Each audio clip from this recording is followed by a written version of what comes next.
Hello बच्चों, कैसे हैं आप लोग। सबसे पहले तो आप सभी का बहुत बहुत स्वागत है यूथ इंजीनियर्स एकेडमी के यूट्यूब प्लेटफॉर्म पर। मैं हूं संजय तिवारी। जैसा कि आप सभी को मालूम है कि हमारी ये संस्था लखनऊ में है। हम लोग लखनऊ में काम करते हैं, ऑफलाइन मोड में काम करते हैं। हमारे पास 3 कोर्सेज हैं जो जूनियर इंजीनियर एग्ज़ाम के जितने भी एग्जामिनेशन आते हैं, जितने भी फॉर्म आते हैं, चाहे वो स्टेट लेवल के हो या सेंट्रल लेवल पे बात करें तो SSC JEE का हो, उसका कोर्स चलाते हैं इलेक्ट्रिकल में, मैकेनिकल में और सिविल में। एक बात मैं आपको बता दूं, जितने स्टूडेंट बीटेक कर रहे हैं या कर चुके हैं वो बाकी सभी जूनियर इंजीनियर एग्ज़ाम के लिए एलिजिबल तो नहीं है, लेकिन जो SSC JEE का एग्ज़ाम होता है, स्टाफ सिलेक्शन कमीशन कराता है, सेंट्रल गवर्नमेंट का एग्ज़ाम है, हर साल इसकी वैकेंसी आती है, हर साल बच्चे एग्ज़ाम देते हैं।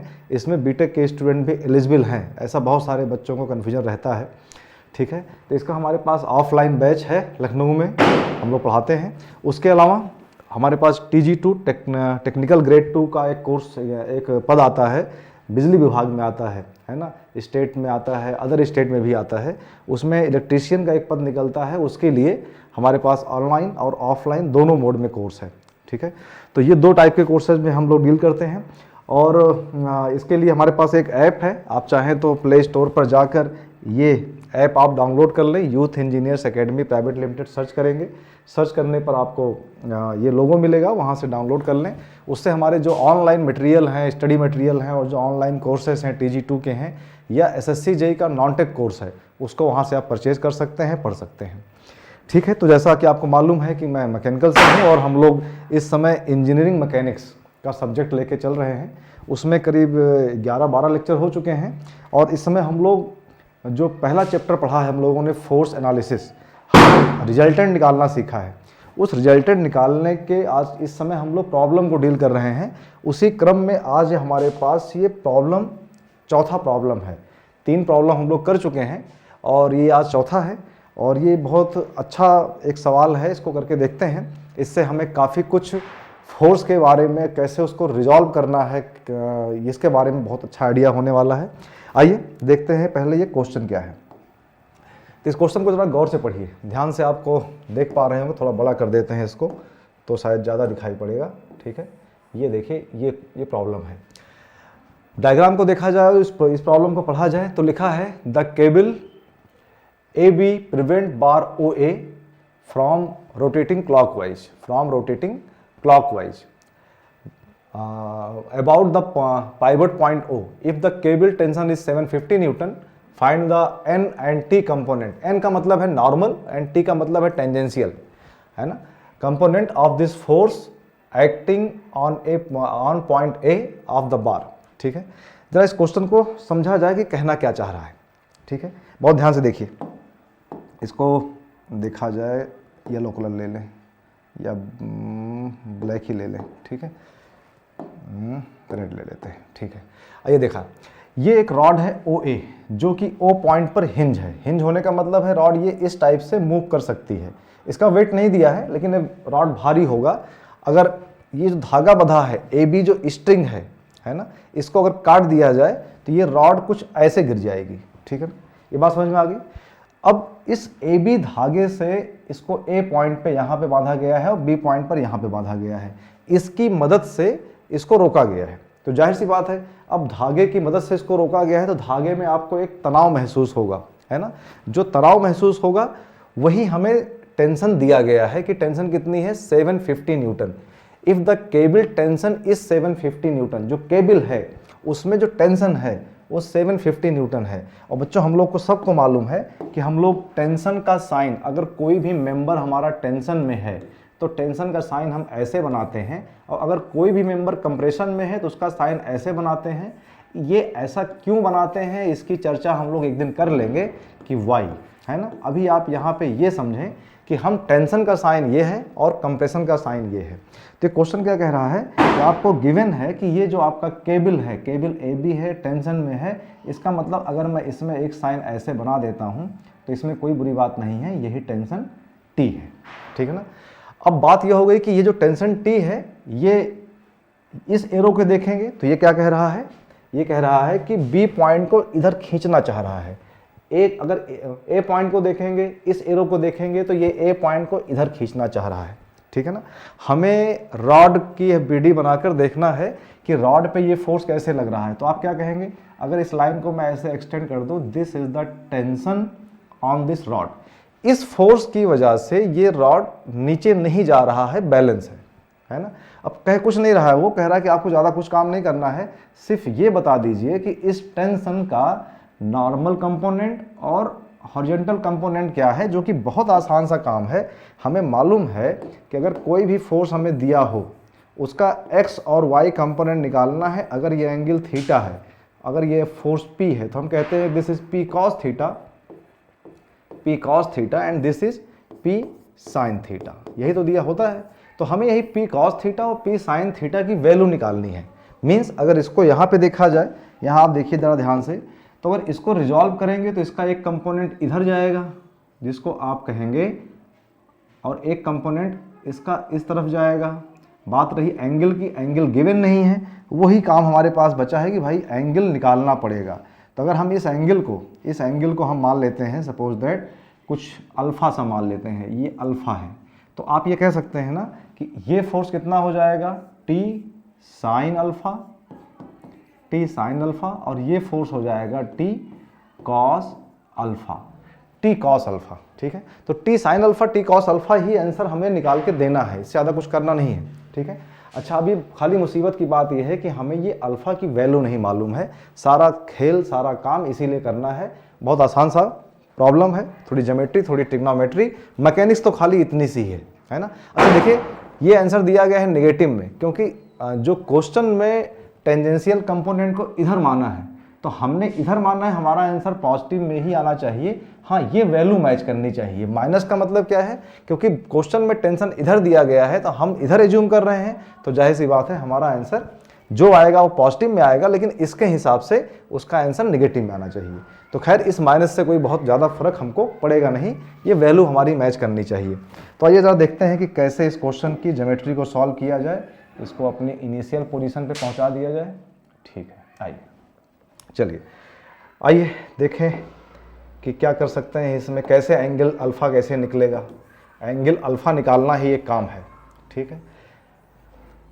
चलिए देखा जाए ट्रायंगल में क्या क्या मालूम है। अपने पास एक ट्रायंगल है, इस ट्रायंगल को जरा मैं फिर से बनाने की कोशिश करता हूँ, ठीक है। कोई ट्रायंगल हमारे पास होना चाहिए, ऐसा तो नहीं दिख रहा है, चलिए बना लेते हैं, ठीक है। एक ट्रायंगल बनाते हैं, ठीक। ट्रायंगल क्या है, ध्यान दीजिए, ये डायरेक्शन दिख रही है आपको, जिसकी लेंथ कितनी है 1.2 मीटर, और एक ये दिख रहा है, इसकी लेंथ है 1.5 मीटर, और इसको ऐसे मिला दिया गया। ज्योमेट्री के तौर पे देखा जाए तो ज्योमेट्री यही है, ठीक है।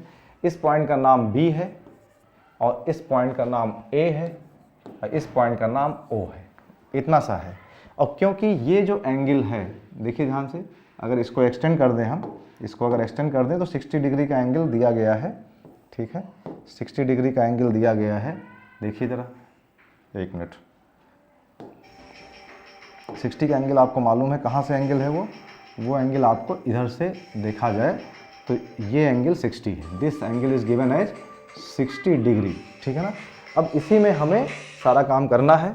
अगर ये एंगल 60 है तो भाई ये कितना हो गया, ये एंगल हो गया 120 डिग्री। बात समझ में आ गई। इसको हम लोगों ने माना हुआ था अल्फ़ा, ठीक है, इसको माना हुआ था अल्फ़ा, तो इसी को मान लेते हैं यहाँ पे अल्फ़ा। देखिए, इसको हमने कहा था कि ये एंगल अल्फ़ा है, ठीक है। क्या माना था, यहाँ पे लिख लेते हैं फिर से, इसको साफ करके ज़्यादा सही रहेगा। ये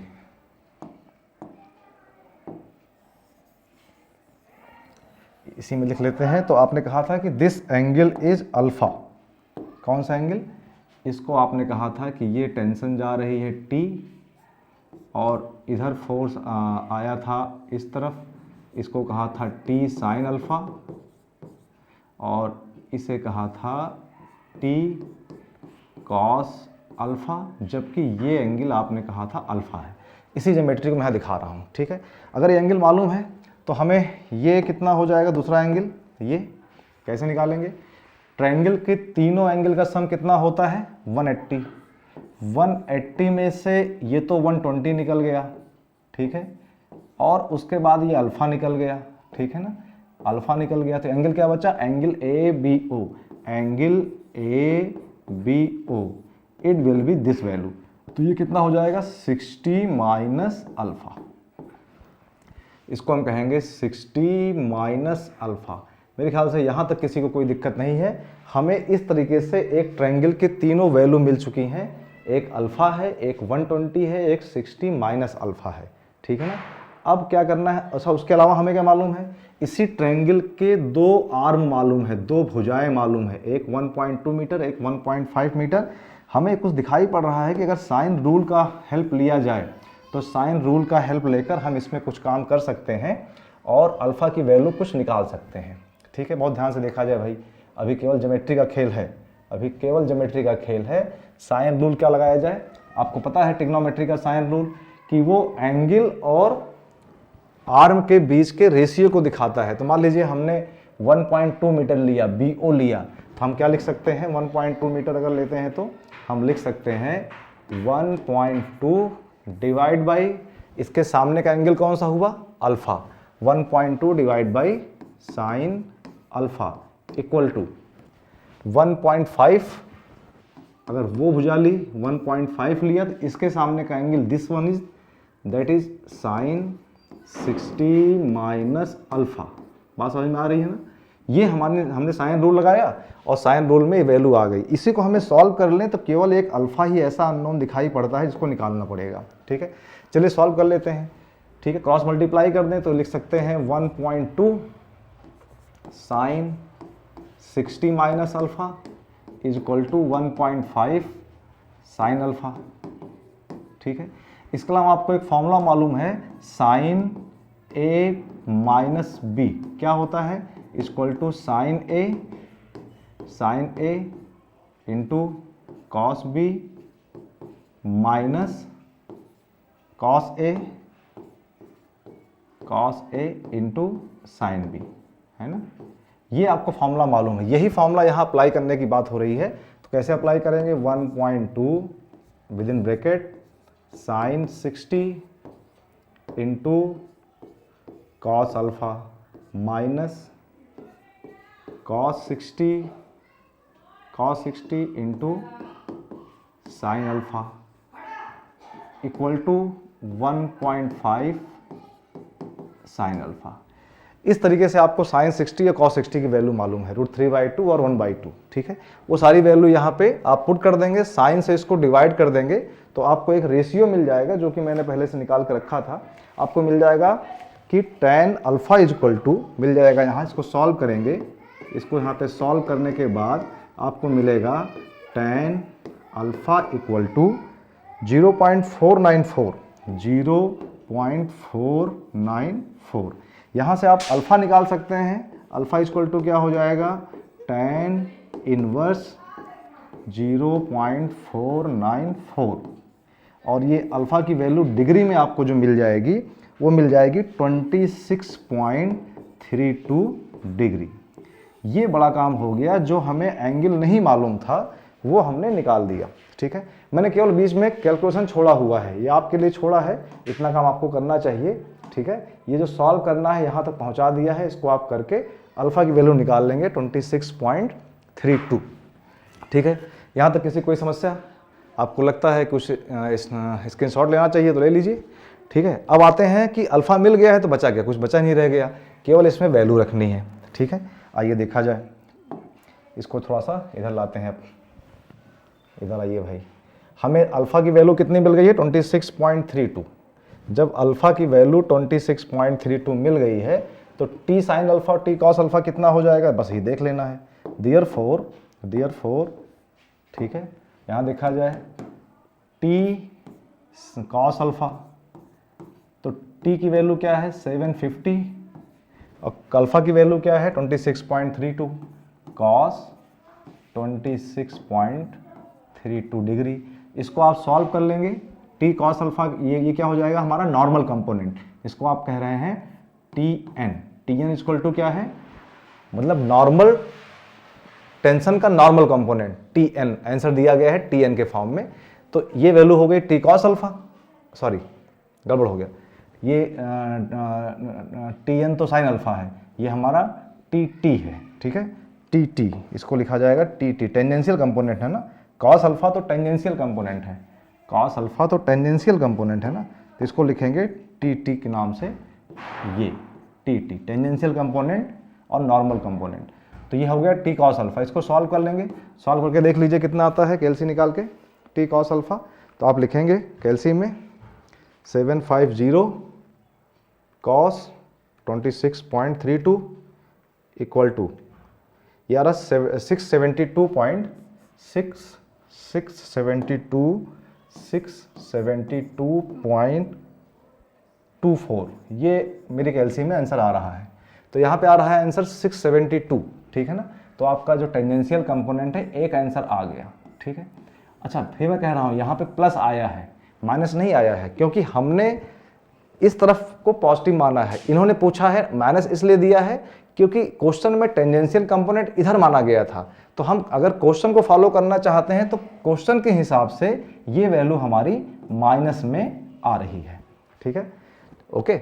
और ऐसे ही अब अगर देखा जाए नॉर्मल कंपोनेंट टी एन है ना, तो ये क्या हो जाएगा टी साइन अल्फा, और टी साइन अल्फा की वैल्यू क्या हो गई 750 साइन 26.32। इसको सॉल्व कर लिया जाए तो 750 इंटू साइन 26.32, ये वैल्यू दिख रही है 332.53 न्यूटन, ठीक है। अगर आंसर दिया गया है न्यूटन में, हाँ न्यूटन में, तो ये हमारे पास टी एन भी आ गया। दिस इज द आंसर, ठीक है। तो ये दो कंपोनेंट हमने निकाल लिए। ये क्वेश्चन बहुत बढ़िया सा था, बढ़िया मैकेनिक्स के लिहाज से तो नहीं था क्योंकि मैकेनिक्स का ऐसा बहुत ज़्यादा इसमें कोई रोल नहीं दिखाई पड़ा, लेकिन ये कंप्लीट क्वेश्चन आपका कुछ ज्योमेट्री को समझने के लिए ज़रूरी है। ये पूरा क्वेश्चन आपके सामने है, आप चाहें तो इसका स्क्रीनशॉट ले लें, ठीक है, ओके। तो ये प्रॉब्लम सॉल्व हो गई, आज चौथी प्रॉब्लम सॉल्व कर ली। अभी एक आध और लेंगे, तो उसके बाद फिर नेक्स्ट हम लोग पहुँचेंगे कंडीशन ऑफ इक्विलिब्रियम में, उसको समझेंगे, उसकी कुछ स्टडी करेंगे, उसके बाद फिर और न्यूमेरिकल के साथ सामने आएंगे। तब तक के लिए थैंक यू सो मच, पढ़ते रहिए, खुश रहिए, मस्त रहिए, बेस्ट विशेष।